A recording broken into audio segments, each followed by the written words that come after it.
Bismillahirrahmanirrahim. Hello les phanophiles, on va parler aujourd'hui de mécanismes très importants de glucose sincère. Donc, sans faire les pétitions, sans retarder, on va aller directement vers le diapositive. Donc, glucose sincère, c'est un mécanisme de détection de taux de glycémie au niveau sanguin. Donc, ce mécanisme il est découvert récemment. Donc, on va faire. C'est un cours très petit et très important pour comprendre plusieurs phénomènes au niveau de la pharmaco et aussi au niveau aussi au niveau de biochimie. Donc, je vais vous augmenter l'image pour bien comprendre. Ici, on est au niveau de cellule bêta-2-Langerhans au niveau de pancréas. La cellule bêta-2-Langerhans au niveau pancréas est responsable à la sécrétion d'un hormone qu'on appelle l'insuline.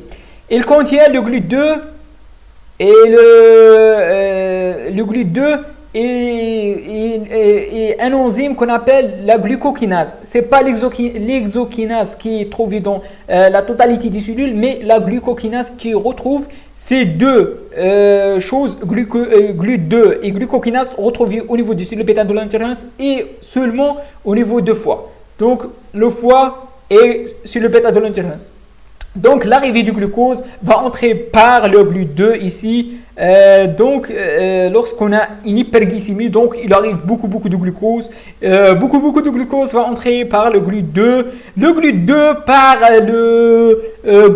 j'ai oublié d'écrire le nom de l'enzyme. C'est le glucokinase. Le glucokinase va donner le glucose 6-phosphate. Le glucose 6-phosphate, c'est le début de la glycolyse.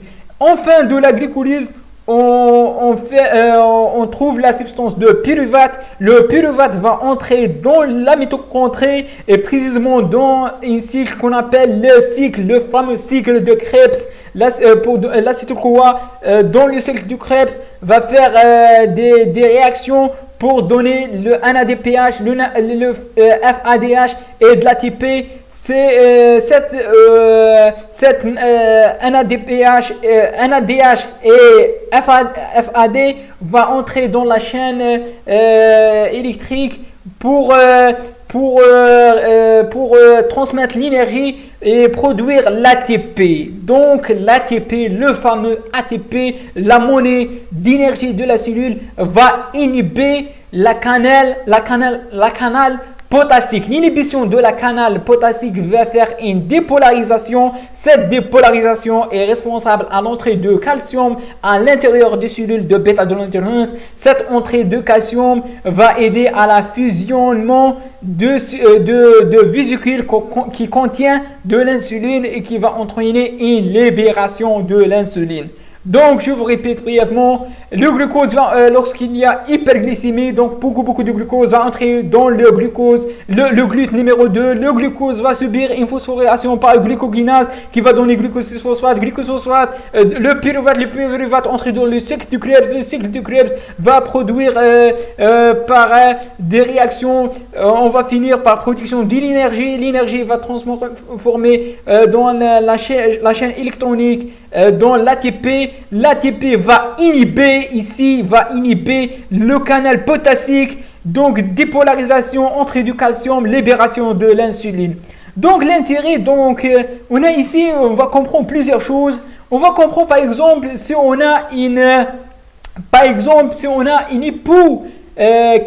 hypocalémie, donc l'hypocalémie va faciliter la sortie de potassium. Il n'est pas inhibé, donc va être responsable de hypoinsulinémie. Hypocalémie va entraîner une hypoinsulinémie et l'hypoinsulinémie va entraîner une hyperglycémie. Et le contraire, l'hypercalémie va entraîner une hyperinsulinémie et l'hyperinsulinémie va entraîner une hypoglycémie. Donc, c'est l'intérêt, c'est pour comprendre l'effet des diurétiques de Lens et les diurétiques thiazidiques qui sont bien sûr hypocalémie. Donc l'hypocalémie va donner hypoinsulinémie, l'hypoinsulinémie va donner une hyperglycémie. Donc, c'est un cours très, très bref et très rapide. Donc, et très important, c'est très, très important ce mécanisme de glucosenseur. Donc, je vous remercie encore une fois pour votre attention. N'hésitez pas de cliquer sur j'aime, partager, et aimer et surtout aider. Et à la prochaine, Inch'Allah.